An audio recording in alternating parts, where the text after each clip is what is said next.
বেশ কদিন আগে আমার মা আমার কাছ থেকে কিছু টাকা চেয়েছিল, তো মায়ের কাছে কিছু সমস্যা ছিল, ঠিক আছে। তাই আমি বললাম যে ঠিক আছে, আমার কাছে তো কিছু মানে ওই আছে কিছু জমানো, তো আমি ওখান থেকে কিছু টাকা দিই। বললাম ঠিক আছে, তুমি 200 টাকা নাও, আপাতত রাখো, আমার যখন প্রয়োজন পড়বে, যদি আমার কোনো দরকার হয় তখন আমি তোমার কাছ থেকে আমি চাইবো। তো বললো যে হ্যাঁ ঠিক আছে ঠিক আছে, বললো ঠিক আছে। আচ্ছা, তো তারপরে একদিনকে আমি আর চাইনি, তা আমার একদিনকে খুব দরকার পড়েছিল, ঠিক আছে। তো আমার ওই দিনকে মানে ওই 100 টাকা মতো লাগতো। তো আমি বললাম কি না, এই যে দেখো না, আমার কাছে তখন টাকা নেই, তোমাকে তো দিয়েছিলাম, তো আমার কাছে কিছু কাজে আছে, মানে কিছু কাজ আছে, লাগবে আমার 100 টাকা মতো। আমার মা আমাকে বলছে কিসের টাকা, কবে দিয়েছিলিস তুই আমাকে টাকা? আমি এই তো সেদিনকে তোমাকে দিলাম। বলছে ও আজকাল তুই আমাকে টাকা দিয়ে টাকা চাচ্ছিস? আর মামা বলছে কিনা যে যখন তুই টাকাটা আমার কাছ থেকে নিয়ে নিবি, তো আমাকে দিলে কিসের জন্য? আরে আমি তো তোমাকে তখন দিয়েছিলাম, মানে তখন তোমার দরকার ছিল, এখন আমার একটা দরকার আছে, তাই টাকাটা একটু দাও, আমার কাজ আছে, তাই 100 টাকা, পরে 100 টাকা দিও, আমার দরকার নেই, ঠিক আছে। আমি তোকে যখন টাকা দেবই, তাহলে আমি নিলাম কিসের জন্য তোর কাছ থেকে? তুই পরে নিস আর যখনই নিস, এরপর তো কদিন পরে আমাকে দেখবি না।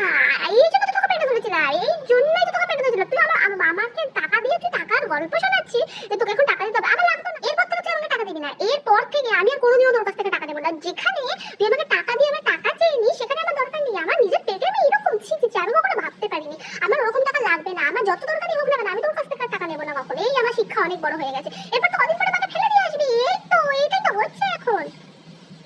আমার মামাকে তারপরে কন্টিনিউ একটা চোথা শুনিয়ে গেল, কিন্তু আমি কি করলাম?